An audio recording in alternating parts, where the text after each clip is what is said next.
एका छोट्याशा गावात माधवराव आणि त्यांची पत्नी सुमती राहत होते. माधवरावांचा धाकटा भाऊ अविनाश शहरात नशीब आजमावण्यासाठी निघाला होता. त्याची पत्नी वारली होती आणि हातात 2 वर्षांची चिमुकली सही होती.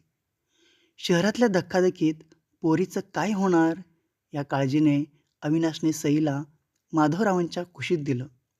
दादा, हिला सांभाळा, मी स्थिरस्थावर झालो की येईन घ्यायला, असं म्हणून तो निघून गेला. पण त्यानंतर अविनाश कधीच परतला नाही. ना फोन, ना पत्र. सुरुवातीची 3-4 वर्ष माधवराव आणि सुमती रोज दाराकडे डोळे लावून बसायचे. आज अविनाश येईल, आज सईला घेऊन जाईल, अशी भीती आणि ओढ त्यांच्या मनात असायची. प्रत्येक वेळी गाडीचा आवाज आला की सुमतीचं काळीज धपधपायचं. तिला वाटायचं, आता आपली ही छोटी सई आपल्याला सोडून जाईल. पण 4 वर्ष उलटली, 5 वर्ष झाली. अविनाशचा पत्ता नव्हता. सई आता रांगायला लागली होती, बोलायला लागली होती. तिने माधवरावांना बाबा म्हणून हाक मारली आणि त्या एका शब्दाने माधवरावांच्या काळजाचा ठोका चुकला.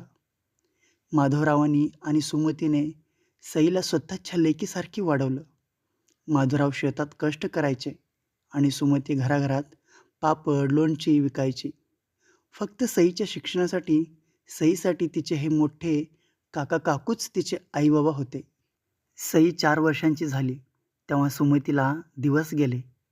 घरामध्ये आनंदाचे वातावरण असायला हवं होते, पण माधवराव आणि सुमती एका वेगळ्याच विचारात होते.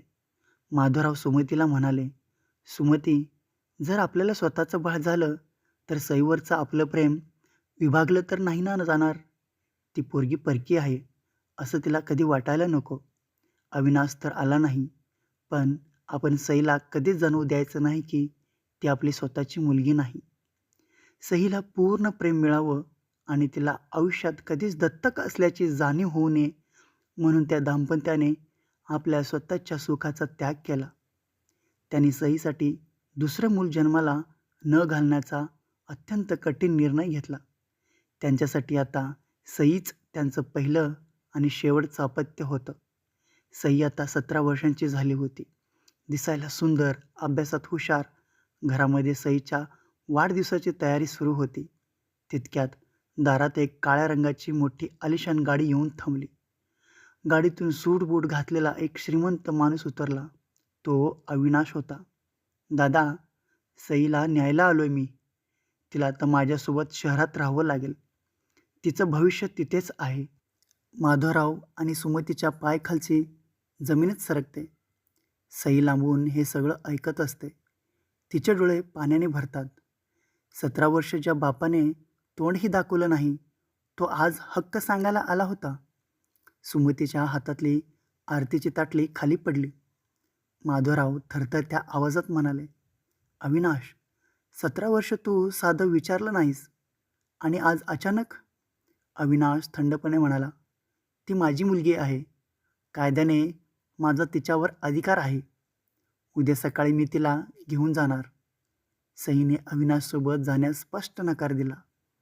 बघता बघता प्रकरण गावातील पंचायतीत गेलं, पण तेथेही कुठलाच निकाल लागला नाही. सर्व लोक माधवराव आणि सुमतीकडूनच बोलत होते. म्हणून अविनाशने हे प्रकरण कोर्टात नेलं. कोर्टात अविनाशचा वकील ॲडव्होकेट देशपांडे माधवरावावर अगदी तुटून पडला. बघा या माणसाला. वकिलाने माधवरावाकडे बोट दाखवलं. स्वतःच्या पायात फाटलेली चप्पल आहे. हे सईला काय भविष्य देणार? अविनाशजी तिला परदेशात शिकू शकतात. रक्ताचं नातं तोडण्याचा अधिकार कुणालाच नाही. माधवराव रडत होते.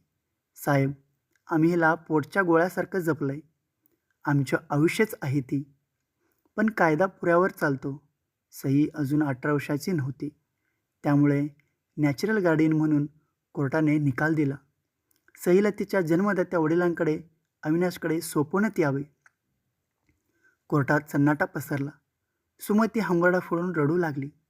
माधवराव मात्र सुन्न झाले होते. सई शांत उभी होती.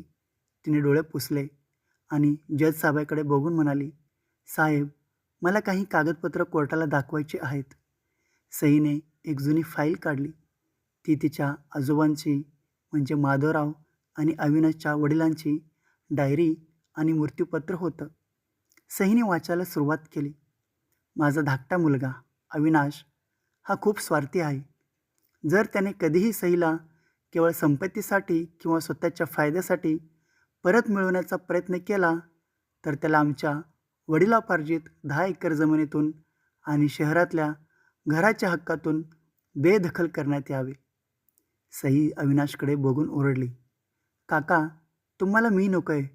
तुमची कंपनी बुडत चालली आहे आणि तुम्हाला ही जमीन विकून कर्ज फेडायचं आहे. म्हणून तुम्ही 17 वर्षांनी माझी आठवण काढलीत ना. अविनाशचा चेहरा पांढरा पडला. त्याचा खोटेपणा सर्वांसमोर आला होता. सई पुढे सरसावली आणि तिने माधवरावांचा हात पकडला. तिने न्यायाधीशांना विनंती केली, साहेब, ज्यांनी मला जन्म दिला त्यांनी माझं मोल लावलं, पण ज्यांनी मला सांभाळलं त्यांनी स्वतःचं आयुष्य वेचलं. कायद्याने रक्ताचं नातं मोठं असेलही, पण माणुसकीने मायेचं नातं श्रेष्ठ असतं. मला या झोपडीत सुखाची भाकरी खायला आवडेल, पण त्या महालात गुलामी करायला नको. न्यायाधीशांनी सईची हिंमत आणि तिचं प्रेम पाहून आपला निकाल बदलला. सई सज्ञान होण्याच्या अगदी जवळ आहे. तिची इच्छा हीच या कोर्टाची इच्छा असेल. सदी माधवरावाकडेच राहील. अविनाश खाली मान घालून कोर्टातून बाहेर पडला. सईने धावत जाऊन माधवराव आणि सुमतीला एक घट्ट मिठी मारली. नाते केवळ रक्ताने जोडले जात नाहीत, तर ते विश्वासाने आणि त्यागाने टिकवले जातात.